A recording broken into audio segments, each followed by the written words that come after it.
देखिए अपन विशेषता गुणांक वोल्टा प्रवर्धन ये जान चुके, अनुनादी परिपथ को भी अपन जान चुके, ये अपन ने समझ लिए हैं। सवाल भी उनके आधारित जो क्वेश्चन थे वो अपन ने देख लिए थे। अब अपन बात करेंगे अनुनादी परिपथों के उपयोग। देखिए अनुनादी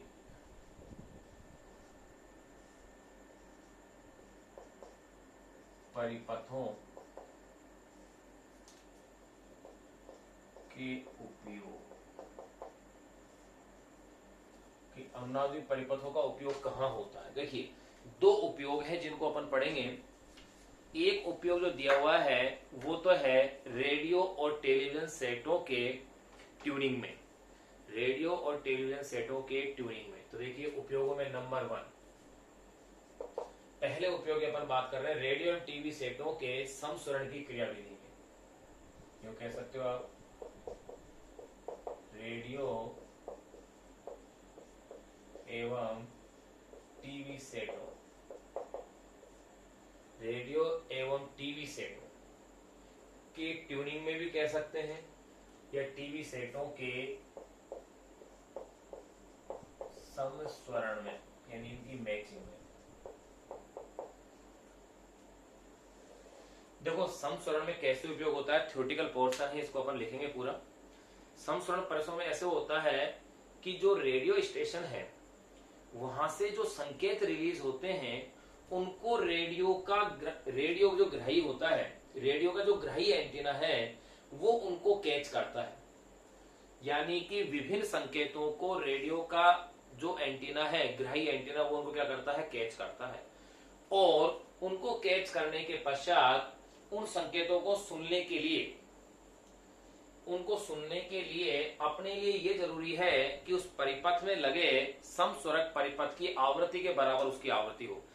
हर स्टेशन से आने वाले संकेत की आवृत्ति अलग अलग होती है। अपन इसके अंदर क्या करते हैं, एक ऐसा संधारित्र काम में लेते हैं। देखो अनुनादी आवृत्ति का फॉर्मूला ये है, FR = 1/2π√LC। ट्यूनिंग में कैसे काम में लेते हैं कि रेडियो का एंटीना है, सभी स्टेशन से आने वाले संकेतों को क्या कर रहा है, कैच कर रहा है। लेकिन जिस संकेत की आवृत्ति रेडियो के परिपथ की आवृत्ति के बराबर हो जाएगी, यानी उसके साथ वो अनुनादित हो जाएगी, वही स्टेशन के संकेत अपन को क्या होंगे, सुनाई देंगे। यानी वही समाचार या वही सूचनाएं अपन को वहां से सुनाई देंगी, किसी और अन्य की सुनाई नहीं देंगी। तो इसके लिए क्या करना पड़ता है कि आप देखते हो कि रेडियो में आपको जब चैनल चेंज करना होता है तो आप उसके बैंड को घुमाते हैं, बैंड चेंज करते हैं अपन उसे, रेडियो में इस तरह से घुमाया जाता है। तो इस तरह से घुमाने से उसमें होता क्या है कि वहां एक परिवर्तित मान का संधारित्र होता है। ऐसा संधारित्र जो इस तरह से होता है, देखो जो इस तरह से, जैसे अपन उसे घुमाते हैं तो उन प्लेटों के मध्य का क्या होता है, क्षेत्रफल चेंज होता है। प्लेटों के मध्य का क्षेत्रफल चेंज होने से उसकी धारिता चेंज होती है, क्योंकि C = ε0A/d अपन समांतर पट संधारित्र की धारिता का फॉर्मूला पढ़ चुके। तो एरिया चेंज होगा तो C भी चेंज होगा, और C चेंज होगा तो FR चेंज होगी। यानी इसको अपन धारिता को चेंज करके संधारित्र की धारिता को चेंज करके इसकी आवृत्ति में चेंज करते हैं। और जब इसकी आवृत्ति उस संकेत की आवृत्ति के बराबर हो जाती है, जब इसकी आवृत्ति संकेत की आवृत्ति के बराबर हो जाती है, तो ऐसी स्थिति में अपन क्या देखते हैं कि अधिकतम, आपको पता है अनुनाद की अवस्था हो जाएगी, अनुनाद की अवस्था में अधिकतम क्या होती है, धारा प्रवाहित होती है। तो अधिकतम धारा का क्या होगा, ऐसी स्थिति के अंदर प्रवाह होगा। अधिकतम धारा का प्रवाह होगा तो उस स्टेशन के संकेत अपन को क्या होंगे, सुनाई देंगे, और अन्य के लिए ये मान क्या होगा, कम होगा, जिससे वो अपन को सुनाई नहीं देंगे। तो देखिए वापिस से किस तरह से उपयोग होता है अनुनादी परिपथ का, आवृत्ति को सेट करने में काम आता है। आवृत्ति को कम ज्यादा किसकी सहायता से करते हैं अपन, धारिता की सहायता से। जब उसकी आवृत्ति, जो उस परिपथ की आवृत्ति संकेत की आवृत्ति के बराबर हो जाती है, तो ये अनुनाद की स्थिति हो जाती है। और अनुनाद की स्थिति के अंदर आपको पता है अधिकतम धारा होती है। अधिकतम धारा होगी तो उस जिस स्टेशन की आवृत्ति के साथ ये मैच कर दी गई है, उसके साथ अनुनादित कर दी गई है, उस स्टेशन की ध्वनि अपन को सुनाई देगी, और बाकी और की कम होने की वजह से वो अपन को सुनाई नहीं देगी। तो इस तरह से यहाँ इसका उपयोग, पहला जो उपयोग अपन जान रहे हैं वो ये है। रेडियो और टीवी सेटों के समस्वरण के अंदर इसका क्या किया जा रहा है, उपयोग किया जा रहा है। तो देखिए टीवी सेटों के समस्वरण की क्रियाविधि में, टीवी सेटों के समस्वरण की क्रियाविधि में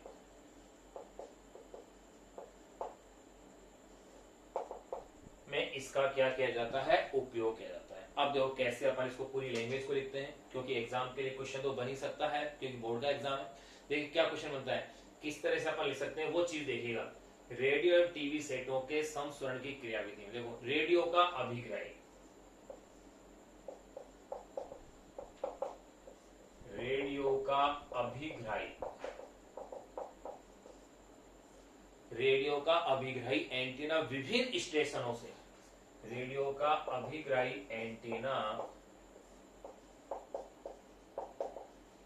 विभिन्न स्टेशनों, जो रेडियो स्टेशन है, विभिन्न स्टेशनों से आने वाले संकेतों को, विभिन्न स्टेशनों से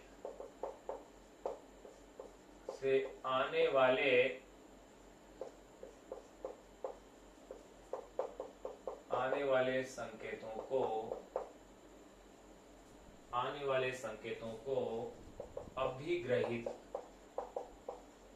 करता है,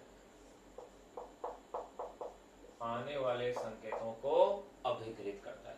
किसी स्टेशन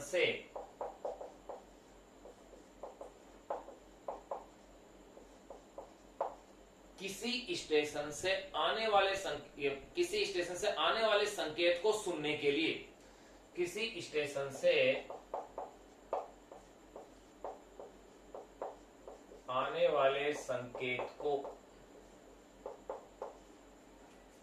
वाले संकेत को सुनने के लिए, किसी स्टेशन से आने वाले संकेत को सुनने के लिए रेडियो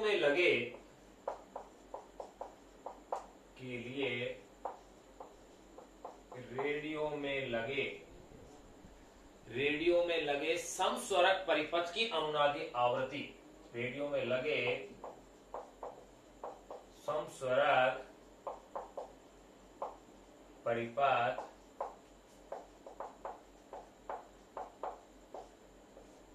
की अनुनादी आवृत्ति, संकेत को सुनने के लिए रेडियो में लगे समस्वरक परिपथ की अनुनादी आवृत्ति उस संकेतक की आवृत्ति के बराबर होनी चाहिए।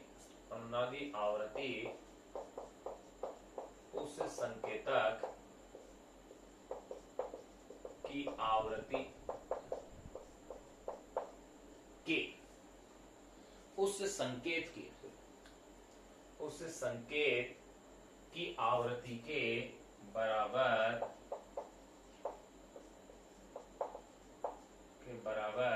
होनी चाहिए। और बात भी सही है, समस्वरक परिपथ की आवृत्ति संकेत की आवृत्ति के बराबर होगी तो ही वो अपन को क्या होगा, सुनाई देगा, अन्यथा वो सुनाई नहीं देगा। तो मैंने यही लिखा है, रेडियो का अभिग्रही एंटीना विभिन्न स्टेशनों से आने वाले संकेतों को अभिग्रहित करता है। किसी स्टेशन से आने वाले संकेत को सुनने के लिए रेडियो में लगे समस्वरक परिपथ की अनुनादी आवृत्ति उस संकेत की आवृत्ति के बराबर होनी चाहिए। अब इसको बराबर करने के लिए क्या करेंगे, देखो इसको बराबर करने के लिए क्या करेंगे, समस्वरक परिपथ में लगे समस्वरक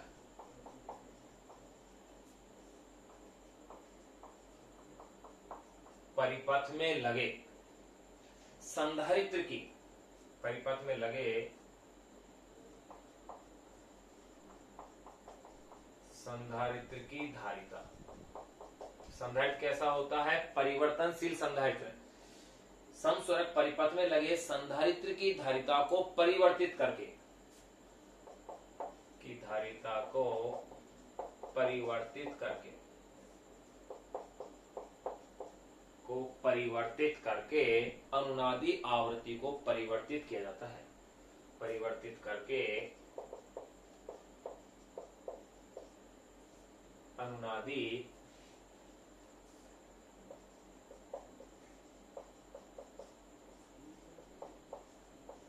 आवृत्ति को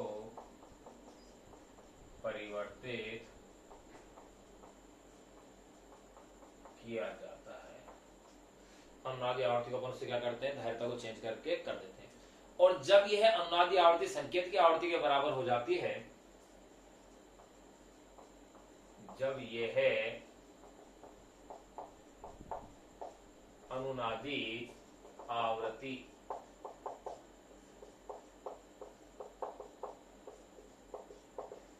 संकेत की आवृत्ति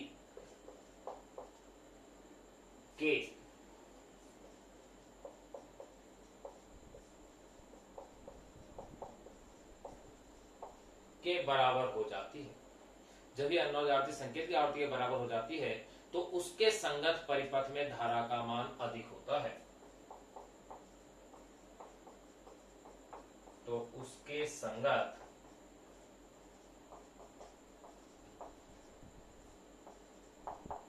परिपथ में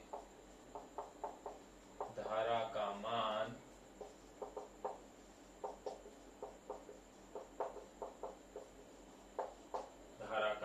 अधिक होता है, क्योंकि जब उसके बराबर हो गई, अनुनाद की अवस्था हो गई, तो धारा का मान क्या होगा, अधिक होता है। अतः उस स्टेशन से आने वाले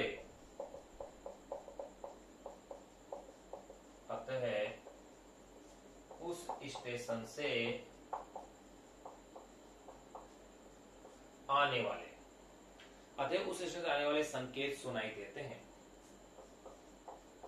आने वाले संकेत सुनाई देते हैं, जबकि अन्य स्टेशनों से आने वाले संकेतों के संगत धारा का मान कम होने के कारण, जबकि अन्य स्टेशनों से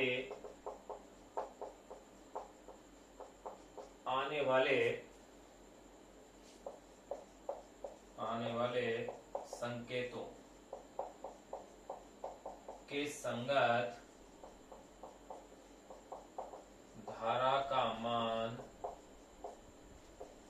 कम होने के कारण वे सुनाई नहीं देते।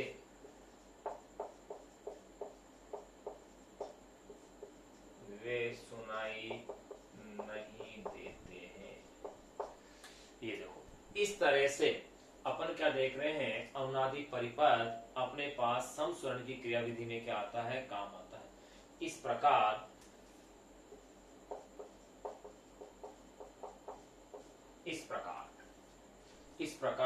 श्रेणी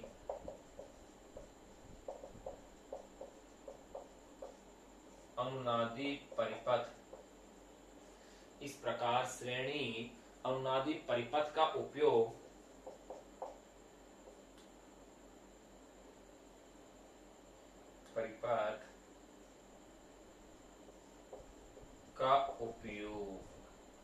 किसमें कर रहे हैं, रेडियो को ट्यून करने में किया जाता है।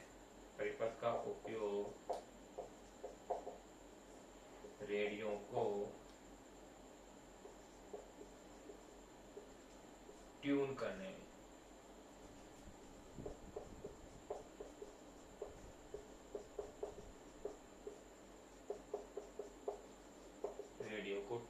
में, किया जाता है। अगर रेडियो को अपन ट्यून करने में उपयोग कर रहे हैं, देखिए, इसीलिए इस परिपथ को क्या कहते हैं, ट्यूनिंग परिपथ या वर्णकारी परिपथ भी कहते हैं, किया जाता है। इसलिए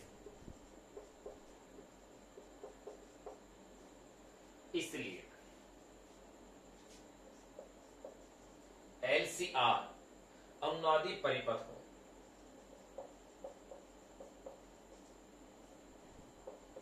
अनुनादी परिपथ को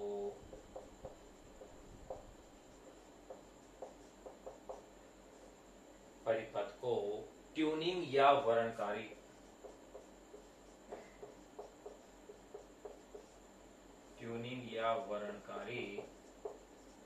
परिपथ भी कहते हैं। ये लीजिए, देखो अपने पहला उपयोग कंप्लीट कर लिया है।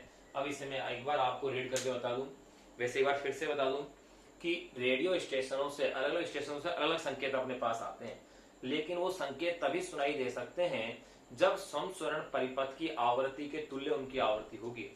अब इसकी आवृत्ति को चेंज करने के लिए क्या करते हैं, इसमें एक परिवर्तित संधारित्र होता है जिसकी सहायता से धारिता को चेंज करते हैं। धारिता चेंज होने से आवृत्ति चेंज होती है, और जब वो आवृत्ति संकेत की आवृत्ति के तुल्य हो जाती है तो उस स्थिति में वो संकेत क्या होता है, सुनाई देता है। क्यों सुनाई देता है, क्योंकि इसके लिए धारा का मान अधिकतम हो जाता है और अन्य संकेतों के लिए धारा का मान क्या होता है, न्यूनतम होता है, तो वो संकेत सुनाई नहीं देते। इसीलिए एलसीआर जो अनुनादी परिपथ होता है उसे ट्यूनिंग परिपथ या इसे ही वर्णकारी परिपथ भी कहते हैं। एक बार आप इसका स्क्रीनशॉट ले सकते हैं, इसे आप लिख लें ऐसे कैसे, ट्यूनिंग या वर्णकारी परिपथ भी कहते हैं। एक बार मैं इसे रीड करके आपको बता दूं कैसे उपयोग है। देखो, रेडियो का अभिग्राही एंटीना विभिन्न स्टेशनों से आने वाले संकेतों को अभिग्रहित करता है। किसी स्टेशन से आने वाले संकेत को सुनने के लिए रेडियो में लगे समस्वरक परिपथ की अनुनादी आवृत्ति उस संकेत की आवृत्ति के बराबर होनी चाहिए। समस्वरक परिपथ में लगे संधारित्र की धारिता को परिवर्तित करके अनुनादी आवृत्ति को परिवर्तित किया जाता है। जब यह अनुनादी आवृत्ति संकेत की आवृत्ति के बराबर हो जाती है तो उसके संगत परिपथ में धारा का मान अधिक होता है, अतः उस स्टेशन से आने वाले संकेत सुनाई देते हैं, जबकि अन्य स्टेशनों से आने वाले संकेतों के संगत धारा का मान कम होने के कारण वे सुनाई नहीं देते हैं। इस प्रकार श्रेणी अनुनादी परिपथ का उपयोग रेडियो को ट्यून करने में किया जाता है। इसलिए एलसीआर अनुनादी परिपथ को ट्यूनिंग या वर्णकारी परिपथ भी कहते हैं। तो ये पहला उपयोग अपने जान लिया। दूसरा उपयोग है मेटल डिटेक्टर के रूप में, यानी धातु संसूचक के रूप में। धातु संसूचक के रूप में कैसे उपयोग है देखिए, उसे भी अभी नोट करते हैं।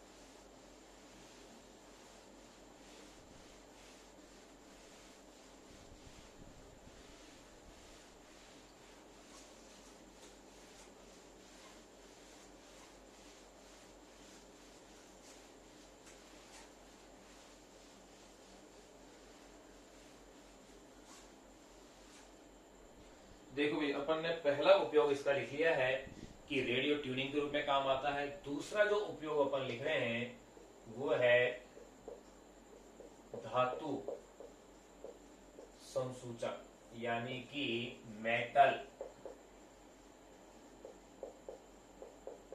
डिटेक्टर के रूप में।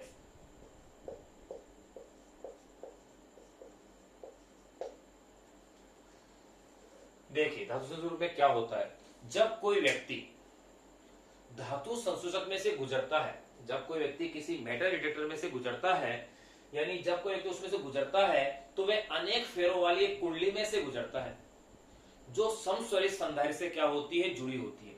समस्वरित संधारित्र से वो कुंडली क्या होती है, जुड़ी होती है, जिसके कारण परिपथ अनुनाद की स्थिति में होता है।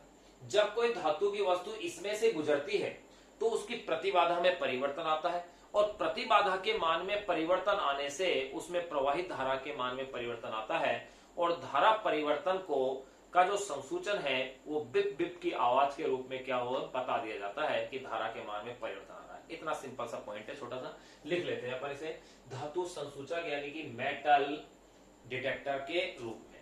देखिएगा, जब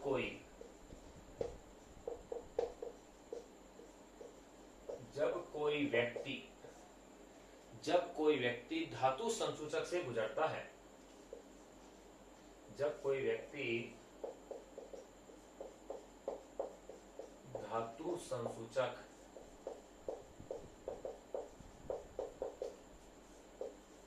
से गुजरता है तो वह अनेक फेरों वाली कुंडली गुजरता है, तो वह अनेक फेरों वाली कुंडली, तो वह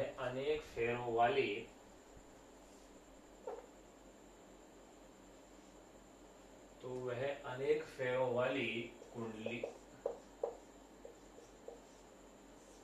तो वह अनेक फेरों वाली कुंडली जो समस्वरित संधारित्र से जुड़ी होती है, जो समस्वरित संधारित्र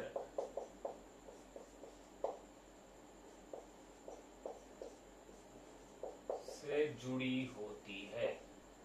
अनेक फेरों वाली कुंडली जो समस्वरित संधारित्र से जुड़ी होती है, से गुजरता है।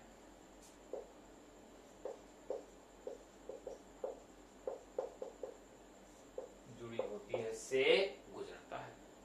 अब देखिए, जिसके कारण परिपथ अनुनाद की स्थिति में आ जाता है, तो हम लिख देंगे जिसके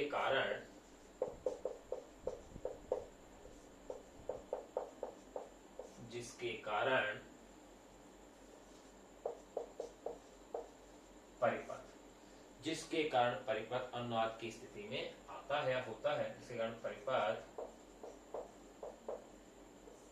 अनुनाद की स्थिति में होता है। ये अब देखिएगा, जिसके कारण परिपथ अनुनाद की स्थिति में होता है, जब कोई धातु की वस्तु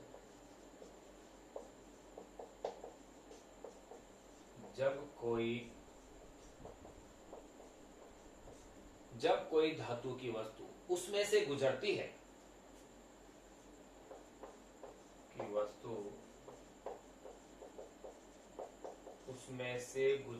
है, तो परिपथ की प्रतिबाधा परिवर्तित होने से, परिपथ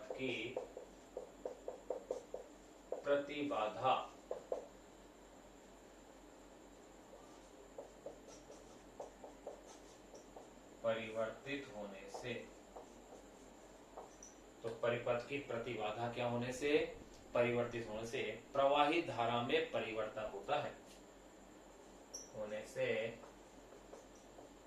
प्रवाहित धारा में परिवर्तन होता है। प्रवाहित धारा में क्या होता है, इसकी वजह से परिवर्तन होता है, जिससे धारा का परिवर्तन संसूचित होता है। धारा में परिवर्तन होता है, जिससे धारा का परिवर्तन संसूचित होता है, यानी उसका डिटेक्शन हो जाता है। धारा में क्या चेंज हो रहा है उसका संसूचन कर लिया जाता है। और इलेक्ट्रॉनिक परिपथ के कारण बीप की आवाज सुनाई देती है, और इलेक्ट्रॉनिक परिपथ के कारण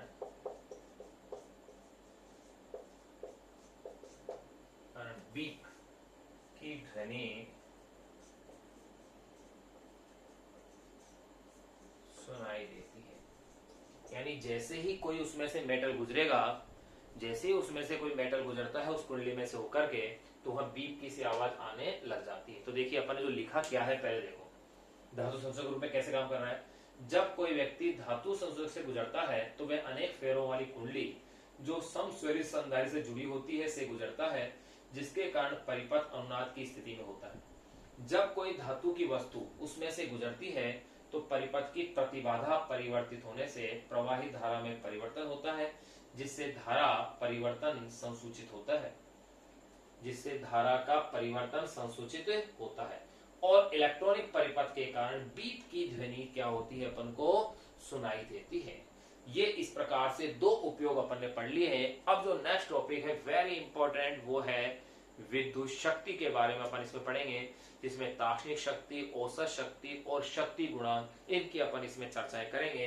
तो नेक्स्ट जो टॉपिक है, क्योंकि मैक्सिमम जो हम न्यूमेरिकल सोल्व होंगे लास्ट, वो आंकिक प्रश्न शक्ति पर आधारित ही दिए हुए हैं, और बोर्ड के एग्जाम के लिए तो सबसे फेवरेट यूं मान सकते हैं सबसे प्रसिद्ध टॉपिक यही है न्यूमेरिकल के लिए।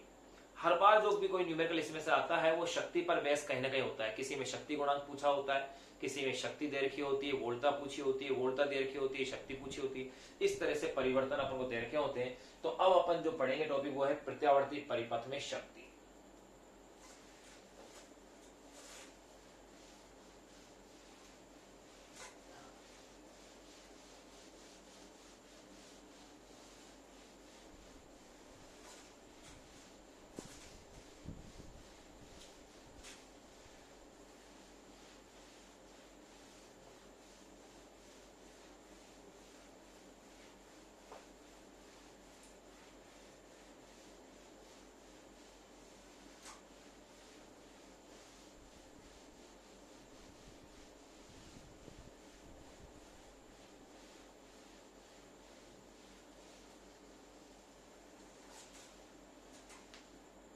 देखिए नेक्स्ट अब जो टॉपिक अपन शुरू करने जा रहे हैं वह है प्रत्यावर्ती परिपथ में शक्ति।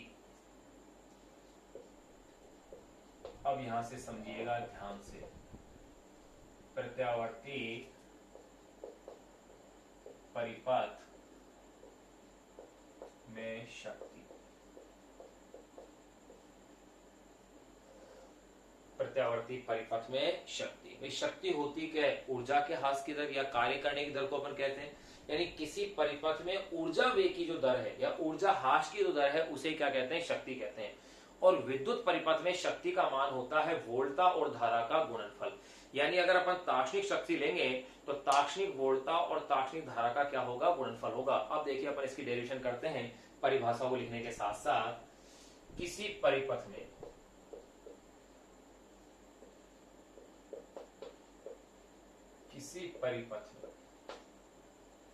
किसी परिपथ में ऊर्जा वेग की दर को,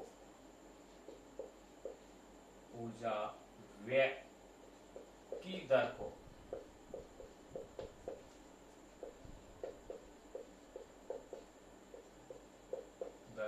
शक्ति कहते हैं। किसकी शक्ति कहते हैं भाई? विद्युत परिपथ की शक्ति कहते हैं कि दर को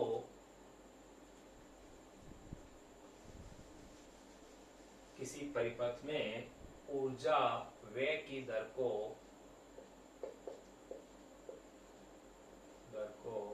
परिपथ की शक्ति कहते हैं। ये अपन ने उसी करके दिए परिपथ की शक्ति कहती है। और मैंने क्या बताया? इसका मान किसके इक्वल होता है? परिपथ में वोल्टा और धारा के गुणनफल के तुल्य होता है। इसका मान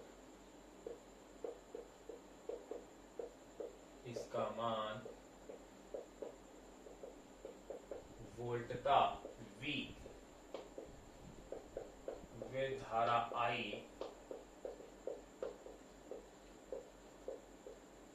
के गुणनफल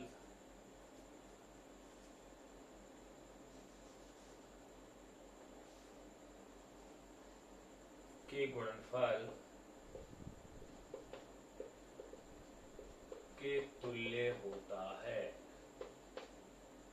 अर्थात P = VI। ये विद्युत परिपथ की क्या होती है? शक्ति होती है। अगर मैं ये कहता हूं कि किसी क्षण वोल्टा V = V0 sin ω t और धारा I = I0 sin ω t -φ या +φ, कुछ भी ले सकते हैं, क्योंकि कलांतर जो कला फाई है वो आगे भी हो सकती है वोल्टा से और क्या हो सकती है? पीछे भी हो सकती है। तो देखिए, यदि किसी क्षण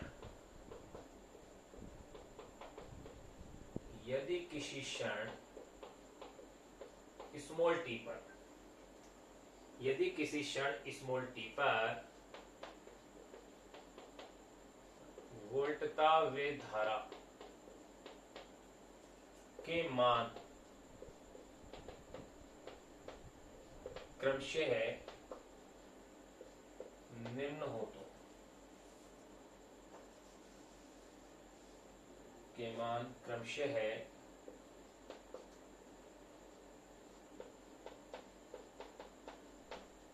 हो तो क्या हो? देखो, वोल्टा का मान ले लें आप V naught sine omega T, और धारा को आप ले लें I is equal to I naught sine omega T minus five, plus five भी ले सकते हो आगे से।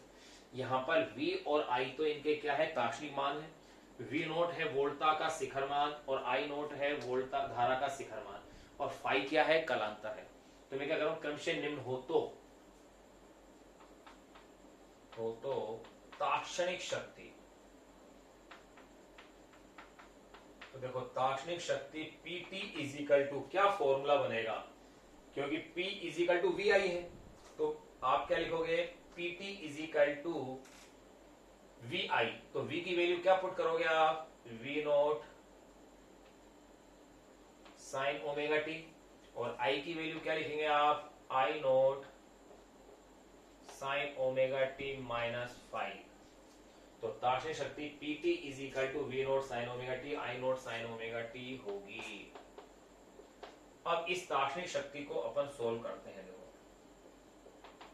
ये इक्वेशन हो गई है वी नोट आई नोट, इसको मैं लिख सकता हूं साइन ओमेगा टी, फिर आगे देखें sign omega T minus five, ये समीकरण नंबर 2 आ गया। अब यहाँ एक ट्रिग्नोमेट्री का एक फॉर्मूला अपने पास काम करेगा, गौर कीजिए।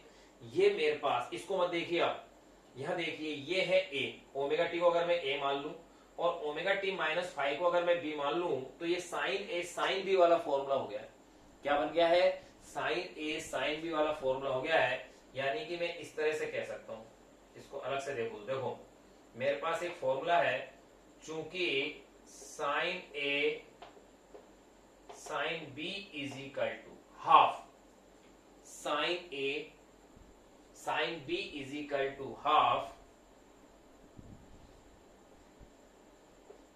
कोस A minus B, cos A minus B minus cos A plus B. ये एक मेरे पास फॉर्मूला है कि sine A sine B is equal to half cos A minus B minus cos A plus B. ये एक मेरे पास फॉर्मूला आता है।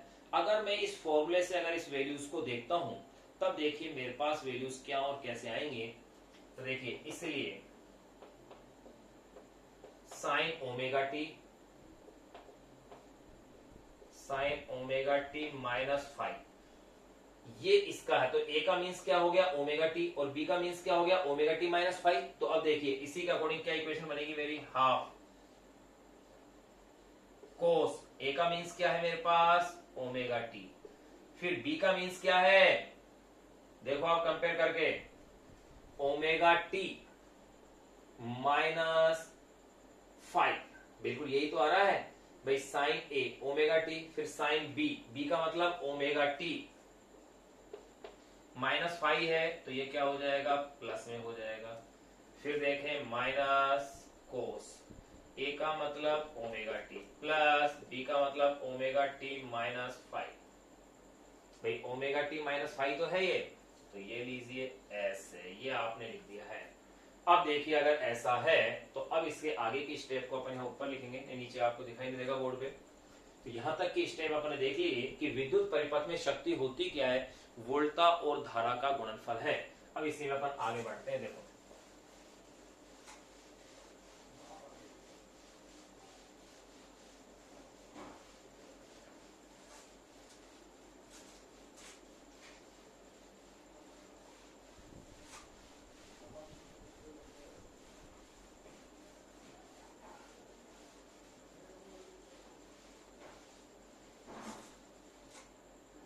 तो देखिए ये अगर अपने पास वैल्यूज आती हैं तो देखिए, इसलिए ताक्षणिक शक्ति पीटी का क्या फॉर्मूला बनेगा, यहां तो आप लिखा रहने दिए वी नॉट आई नॉट, फिर ये जो स्टेप है sign omega T minus five, इसकी वैल्यू देखिए क्या है, ये है हाफ बड़ा ब्रैकेट कोस, यहां देखो क्या बन रहा है मेरे पास ये वैल्यू, इसी को मैं यहां पर एक स्टेप के रूप में और लिख देता हूं कि इक्वल क्या है, हाफ कोस, ओमेगा टी से ओमेगा टी कैंसिल हो गया, तो यहां तो क्या रह गया मेरे पास, कोस फाइव रह गया बस। ये तो मेरे पास क्या है cos फाई, फिर माइनस cos ओमेगा टी हो गया है 2 ओमेगा टी माइनस फाइव, ये यानी कि sine omega T minus five की वैल्यू किसके इक्वल होगी, half cos five minus cos 2 omega T minus five के इक्वल होगी। अगर ऐसा है तो देखो half cos five minus cos 2 omega T minus five, ये अपने पास समीकरण बनेगी। अब इसको मैं इस तरह से भी अरेंज करके लिख सकता हूं, P T is equal to half V naught I naught, half V naught I naught cos five minus cos 2 omega T minus five, ये लीजिए। ये अब इक्वेशन नंबर मेरे पास आ गई है थर्ड। अब इक्वेशन थर्ड को भी मैं दो भागों में बांट सकता हूं, कि बाहर माइनस का साइन आ रहा है बीच में, तो दो पार्ट इसके कौन कौन से हो गए वो देखिए। PT is equal to half V naught I naught cos five, एक पद तो ये आ गया। अगला स्टेप ये आ जाएगा minus half V naught I naught cos 2 omega T minus five, equation number 4 आ गई। अब इक्वेशन नंबर 4 जो मेरे पास ताक्षणिक शक्ति आई है, इस ताक्षणिक शक्ति वाले फॉर्मूले से एक चीज देखिए जो मेरे पास स्पष्ट हो रही है। क्या स्पष्ट हो रहा है कि ताक्षणिक शक्ति का जो पहला भाग है वो तो समय पर निर्भर नहीं कर रहा है, कहीं कोई समय नहीं है, लेकिन दूसरा जो भाग है वो समय के अनुसार आवर्ती रूप से चेंज हो रहा है, यानी अपने आप को निश्चित समय के बाद क्या हो रहा है, दोहरा रहा है। क्योंकि जहां कोस और साइन होंगे तो वहां आवर्ती रूप से परिवर्तन होगा। आवर्ती नहीं बोल रहा हूं, मैं बोल रहा हूं आवर्ती रूप से क्या होगा, उनमें परिवर्तन होगा। इसीलिए अपन को शक्ति का तार्किक मान काम में ना लेकर के अपन कौन सा मान काम में लेते हैं, इसका औसत मान का प्रयोग करते हैं। तो देखो शक्ति के लिए कैसे ध्यान रखेंगे आप, शक्ति का मतलब वोल्टा इंटू धारा लिया आपने, वोल्टा इंटू धारा, फिर वोल्टा इंटू धारा लेने के पश्चात आपने इसके अंदर क्या किया, वोल्टा और धारा का मान आपने रखा है शक्ति वाले स्टेज के अंदर, फिर आपने साइन ए साइन बी वाले फॉर्मूले का उपयोग किया और ये आपके पास समीकरण इस तरह से आपके पास ये आ गई है।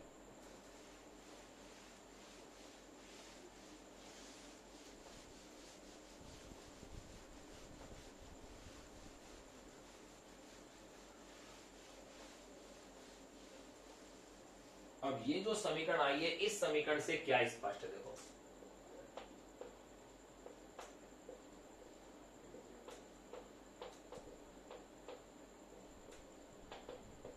समीकरण 4 से स्पष्ट है कि ताक्षणिक धारा, सॉरी कि ताक्षणिक शक्ति की जो ताक्षणिक शक्ति है, कितने भाग हैं इसके, दो, एक ये और एक ये प्रथम भाग हो गया, ये इसका कैसा भाग है, द्वितीय भाग। कि ताक्षणिक शक्ति दो भागों के कारण होती है, ताक्षणिक शक्ति दो भागों के कारण होती है, ताक्षणिक शक्ति दो भागों के कारण होती है। पहला भाग समय के साथ परिवर्तित नहीं होता, इनमें से पहला भाग समय के साथ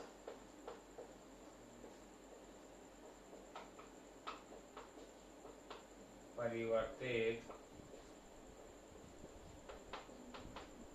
नहीं होता, जबकि दूसरा भाग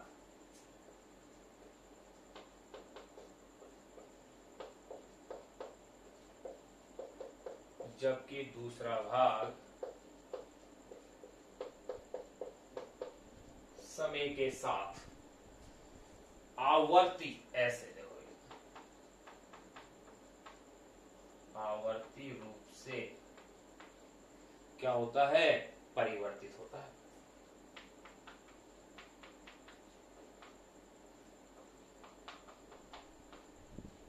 परिवर्तित होता है, इसलिए यही कारण है कि परिपथ में औसत शक्ति ज्ञात की जाती है। इसलिए परिपथ में औसत शक्ति ज्ञात की जाती है। यानी पहला भाग तो समय के साथ चेंज नहीं हो रहा, लेकिन दूसरा भाग समय के साथ चेंज होने की वजह से एक पूर्ण चक्र के लिए अपन को शक्ति का क्या निकालना पड़ेगा, इसमें औसत मान निकालना पड़ेगा। तो इसलिए परिपथ में औसत शक्ति क्या है, ज्ञात की जाती है। अब औसत शक्ति ज्ञात करने के लिए क्या करेंगे, आप देखिए, ज्ञात की जाती है, अतः औसत शक्ति, मैंने मान लिया भाई औसत शक्ति P बार है, तो आप इसके ऊपर क्या करें, बार लगा दे। देखो यहाँ cos फाइव के ऊपर तो रहेगा नहीं, क्योंकि ये तो समय के साथ चेंज हो ही नहीं रहा, ये तो ऐसे कैसे रहेगा, half V naught I naught cos five minus half V naught I naught cos 2 omega T minus 5, और ये लो भाई इसके ऊपर बार आ गया। अब यहां अपने पास ये जो समीकरण आई है, इसका देखो आप जानते हो, मैंने इसी चैप्टर के शुरू में लिखाई थी एक बात आपको, मैंने लिखाया था साइन 2 ओमेगा टी के ऊपर बार हो, यानी उसका औसत मान हो एक पूर्ण चक्र के लिए, कोस ओमेगा टी के ऊपर हो, साइन ओमेगा टी के ऊपर हो, साइन 2 ओमेगा टी के ऊपर बार हो, तो इसके मान क्या होते हैं, अपन लिखे थे इसके मान 0 लिखाया था मैंने। तो वहां पर शुरू में मान पहले लिख दी थी कि ये चैप्टर के अंदर अपने पास काम आएंगी चीजें गणित की, जो अपने यहाँ भी इस समय काम आ रही है। तो देखो इसका मान क्या होगा, 0 होगा। तो यहाँ क्या लिखेंगे अपन, देखो चूंकि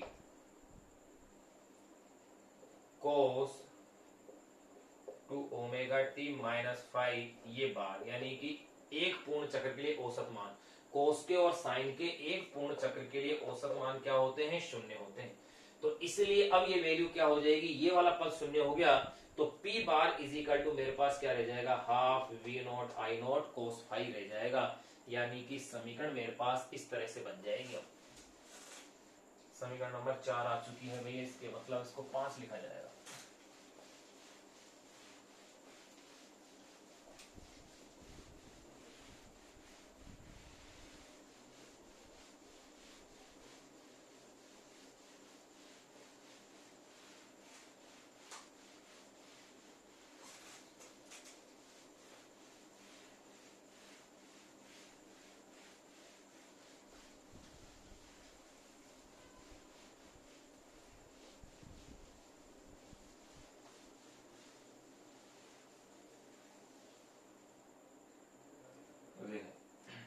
क्योंकि cos 2 ओमेगा टी माइनस 5 का बार इज इक्वल टू 0, इसलिए औसत शक्ति P bar is equal to, क्या फॉर्मूला हो गया है मेरे पास, केवल half V naught I naught cos 5। यही तो बचा अपने पास, समीकरण नंबर 5 आ गया। अगर ये इक्वेशन नंबर मेरे पास, इसको मैं 5 नाम दे दूं क्योंकि इससे पहले की 4 थी। अब देखिए मैं इसे थोड़ा अरेंज करता हूं इस तरह से, P bar is equal to 2 का मीन्स क्या है, root of 2 into root of 2 is equal to 2। तो मैं इसे इस तरह से कह सकता हूं, V नोट अपॉन में रूट ऑफ 2, फिर I नोट अपॉन में रूट ऑफ 2, और फिर है cos 5। ये दे दीजिए आप इक्वेशन नंबर 6। अब देखिए यहां पर कौन सी राशि क्या क्या है, देखो यहां ये जो V नोट अपॉन में रूट ऑफ 2 है, इसे अपन कहेंगे VRMS, यानी कि प्रत्यावर्ती वोल्टता का वर्ग माध्य मूल मान, यानी इसे आप कह दीजिए वोल्टता का वर्ग माध्य मूल मान, एवं I नोट अपॉन में रूट ऑफ 2 है, इसे अपन कहेंगे IRMS, यानी इसे कहा जाएगा धारा का वर्ग माध्य मूल मान। इसलिए P bar is equal to क्या फॉर्मूला बन गया है, वी आर एम एस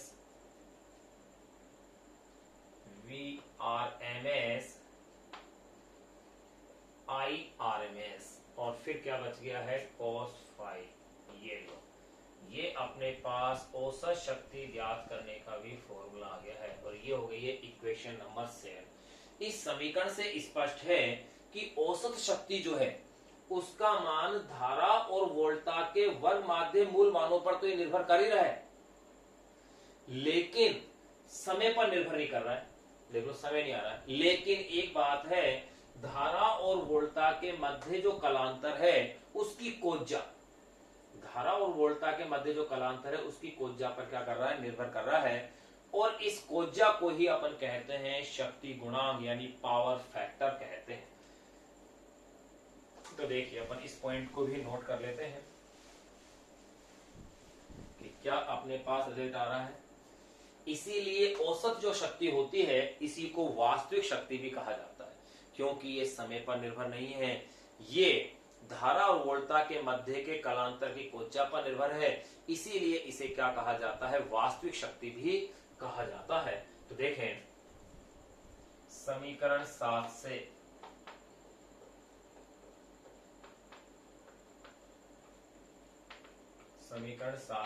स्पष्ट है कि समीकरण 7 से क्या स्पष्ट है, देखो औसत शक्ति का मान, औसत शक्ति का मान समय पर निर्भर नहीं करता।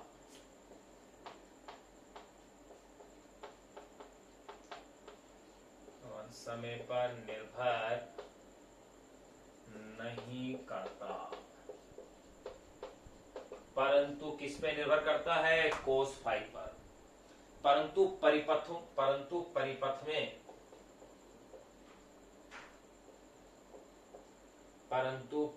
में वोल्टा व धारा के मध्य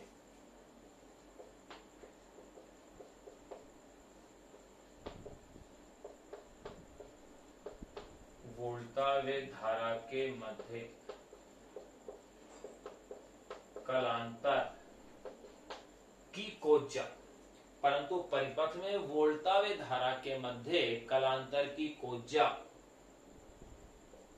यानी कि कोस, कलांतर की कोज्जा जिसे अपन कहते हैं शक्ति गुणांक, अर्थात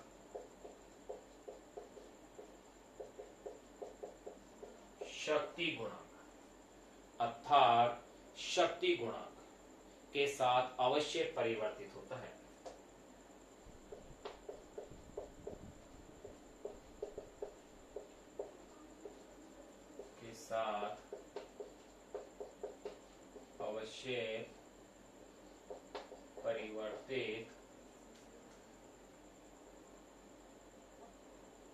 परिवर्तित होता है।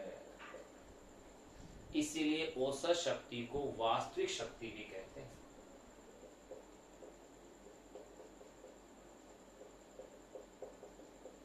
इसलिए औसत शक्ति को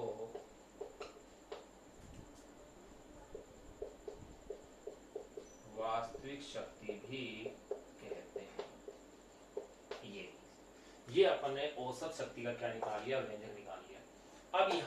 अब इसमें चर्चाएं अपन करेंगे शक्ति गुणांक की, कि शक्ति गुणांक है क्या। तो नेक्स्ट पॉइंट जो अपन चर्चा करेंगे वो है शक्ति गुणांक। अब उसके बारे में और अपन पढ़ते हैं कि शक्ति गुणांक होता क्या है। देखिए, तो अपन ने शक्ति के कॉन्सेप्ट पूरे जान लिए हैं, दार्शनिक शक्ति अपन ने जान ली है, औसत शक्ति भी अपन ने जान ली है। इसके अंदर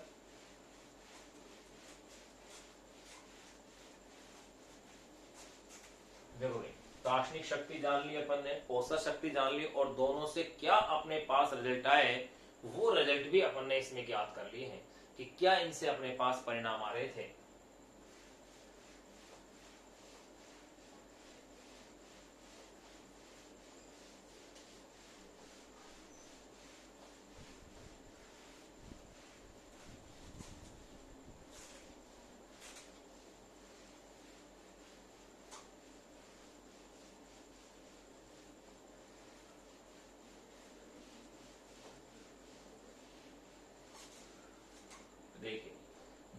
पॉइंट अपन पढ़ रहे हैं वो है शक्ति गुणांक।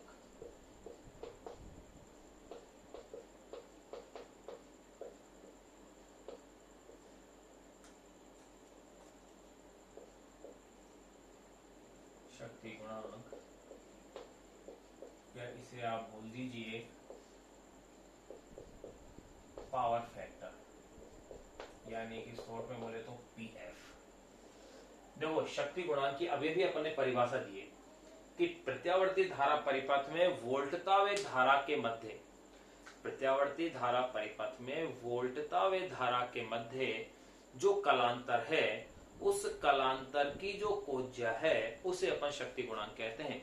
तो इसमें दो तीन परिभाषाएं बनेंगे, अपन दोनों तीनों परिभाषाएं लिखेंगे, ठीक है। तो अब देखिए पहला अपन परिभाषा क्या लिख रहे हैं, तो देखो प्रत्यावर्ती धारा परिपथ में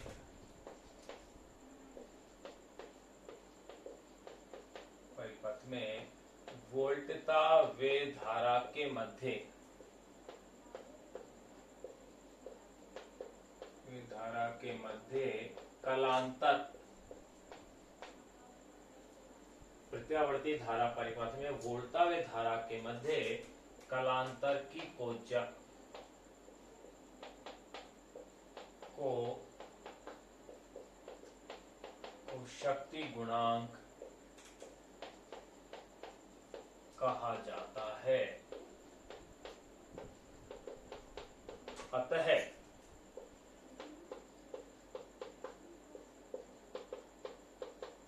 शक्ति गुणांक, अतः शक्ति गुणांक PF power factor is equal to क्या हो गया है, कोस फाई। एक तो इक्वेशन ये हो गई कि शक्ति गुणांक का सूत्र क्या है, कोस फाई है। अब देखिए इसी को फिर मैं चेंज करता हूं, मॉडिफाइड करता हूं। किस तरह से? मैंने क्या जानता हूं, औसत शक्ति के सूत्र से। ये फॉर्मूला है मेरे पास औसत शक्ति की समीकरण से। क्या था, P bar is equal to V R M S I R M S cos phi, या cos phi is equal to P bar upon में V R M S I R M S. यही तो हो रहा है। समीकरण number क्या आ गई, 2। अब देखो यहां जो P बार है ये तो है औसत शक्ति, और ये V R M S I R M S, यानी ये भी वोल्टता का वर्ग माध्य मूल मान है और ये भी धारा का वर्ग माध्य मूल मान है। आपको पता है कि प्रत्यावर्ती वोल्टता और प्रत्यावर्ती धारा के वर्ग माध्य मूल मानों को अपन आभासी मान भी बोलते हैं। इन्हीं को अपन प्रभावी मान भी कहा था, बिल्कुल कहा था अपन ने। अगर ऐसा है तो ये आभासी वोल्टता हो गई और ये आभासी धारा हो गई, तो इनका गुणनफल क्या कहलाएगा, आभासी शक्ति कहलाएगा। तो देखें यहां V R M S into I R M S is equal to, इसे क्या कह देंगे आप, आभासी शक्ति।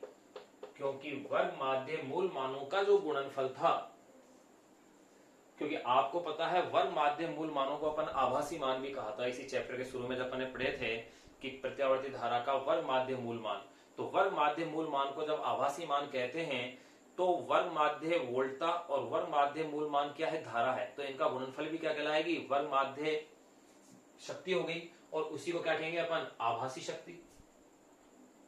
यहां V R M S I R M S is equal to आभासी शक्ति, इसलिए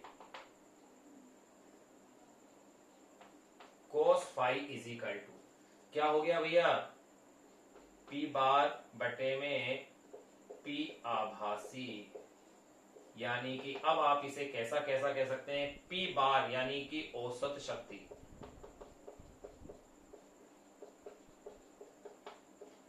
बटे में इसे आप कह सकते हैं आभासी शक्ति। ये फिर आगे फिर गौर कीजिएगा, इस औसत शक्ति को ही मैंने अभी थोड़ी देर पहले एक नाम और कहा था कि इसका मान समय पर निर्भर नहीं कर रहा है, ये तो धारा और वोल्टता के बीच की जो कलांतर है उसकी कोज्या पर निर्भर कर रहा है, उसके अनुसार परिवर्तित हो रहा है। अतः इसे वास्तविक शक्ति भी कहते हैं। तो इसे ही अपन कह सकते हैं वास्तविक शक्ति। ये लो, और ये आ गया है अपॉन में आभासी शक्ति। समीकरण नंबर की आ गई 3। तो एक परिभाषा यहां फिर अपने पास आ गई कि वास्तविक शक्ति व आभासी शक्ति का जो अनुपात है वही क्या कहलाता है, शक्ति गुणांक कहलाता है।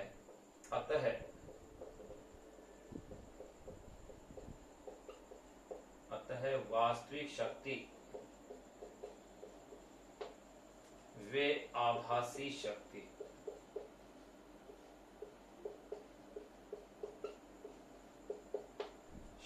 का अनुपात, अतः वास्तविक शक्ति व आभासी शक्ति का अनुपात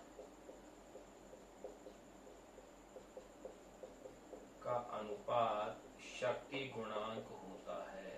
ये लीजिए, अतः वास्तविक शक्ति व आभासी शक्ति का जो अनुपात है उसे ही क्या कहा जाता है, शक्ति गुणांक कहा जाता है। एक परिभाषा यहाँ आ गई, एक परिभाषा और अपने पास आएगी, क्योंकि अपन को पावर फैक्टर निकालना है, यानी शक्ति गुणांक ज्ञात करना है, अपना कोस फाई का मान निकालना है। तो देखिए, अपन ने अगर प्रतिबाधा आलेख खींचा था एलसीआर परिपथ के लिए, तो उससे भी एक नया फॉर्मूला बनेगा। क्या फॉर्मूला बनता है उसको भी अभी देखते हैं।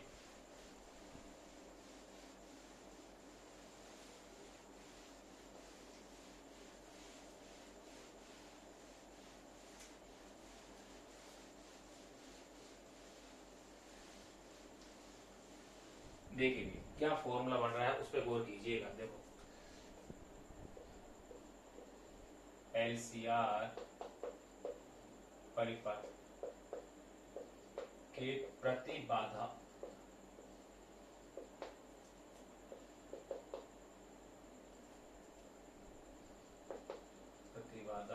आरेख से, अगर अपन इसके प्रतिबाधा आरेख को देखें तो इसमें भी दो स्थितियां थी। एक तो थी V not L is greater than V not C, यानी XL is greater than XC, और एक थी XL is less than XC। तो अपन इसमें किसी भी एक को ले लेते हैं। XL is greater than XC को अगर लेते हैं तब ये इस तरह से आएगा। देखिए, यहाँ इस तरह से था, यहाँ तो आपके पास R था और इसी में क्या थी, धारा भी थी। यहाँ इधर जो आपके पास था वो था XL माइनस XC। मैं कौन सा केस ले रहा हूं, XL is greater than XC, इस वाली स्थिति में। तो इनका परिणामी प्रतिबाधा यूं इस डायरेक्शन में यूं थी, ये Z था। यहाँ ये कलांतर क्या था, फाई था, यानी कि R और Z के मध्य कलांतर क्या है, फाई है। अब देखिए, इससे अगर मैं कोस फाई का मान देखूं तो देखो क्या आएगा, RXC शक्ति गुणांक, RX से शक्ति गुणांक इज इक्वल टू क्या है, कोस फाई। तो देखो भैया, कोस क्या होता है, आधार बटे कर्ण। तो आधार तो क्या है मेरे पास, R है, और कर्ण क्या आ गया है, Z। ये लो, बन गया ना फॉर्मूला। यानी कि और R और Z की वैल्यू अपन जानते हैं कि यहाँ Z की वैल्यू क्या होगी, ये Z होगा, और Z की वैल्यू होगी root of R square plus XL minus XC का। चलो इसमें आएगा नहीं, इसलिए इसे अपन लिखेंगे भी नहीं इसके अंदर, इसे केवल Z ही रहने दें।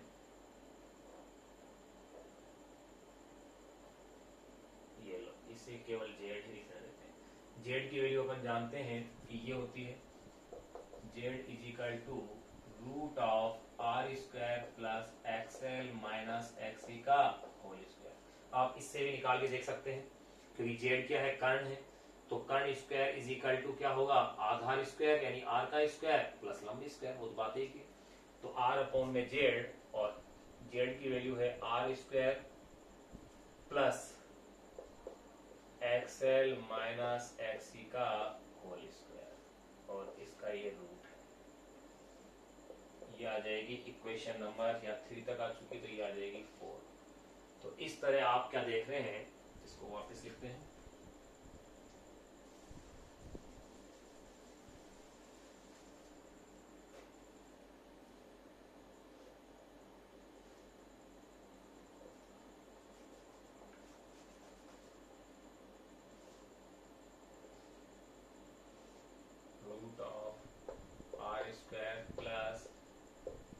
XL माइनस XC का होल स्क्वायर।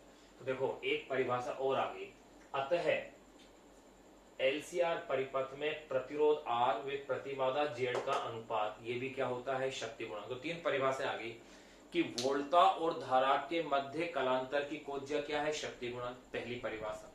दूसरी परिभाषा जो अपन ने दी इसकी, वो क्या दी कि वास्तविक शक्ति और आभासी शक्ति का अनुपात, और तीसरी परिभाषा R और Z का अनुपात। तो देखो अतः LCR परिपथ का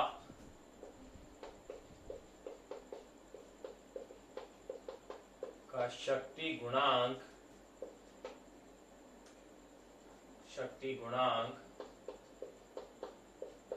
उसके प्रतिरोध R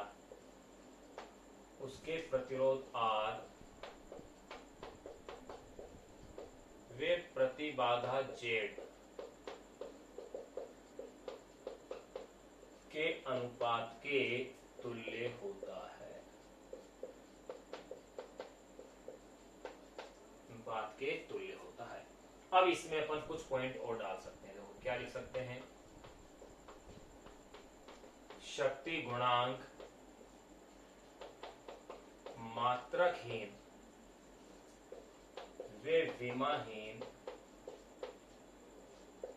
राशि है, इसका कोई मात्रक नहीं होगा। एक पॉइंट और अपन इसका लिख सकते हैं कि शक्ति गुणांक का जो मैक्सिमम मान होगा वो तो होगा 1, और इसका जो न्यूनतम मान होगा वो होगा 0। यानी कि यूं कह सकते हैं इसका मान क्या लिखा जा सकता है, अगर मैं इसे PF से शो करता हूं, शक्ति गुणांक PF, तो इस जो PF का जो मान है वो अधिक होगा 0 से, तो अधिक होगा और 0 के बराबर भी हो सकता है, और इसका मान 1 से क्या होगा, कम होगा, और 1 के क्या हो सकता है, बराबर। यानी कि ये इसका मान 1 भी हो सकता है, 0 भी हो सकता है, 0 से अधिक, और यानी 1, यानी 0 और 1 के मध्य होता है। अब अपन इसमें बात करेंगे विभिन्न स्थितियों में शक्ति गुणांक का मान क्या क्या होता है, और इससे शक्ति का मान क्या क्या होता है, उनकी चर्चाएं और अपन अब करते हैं।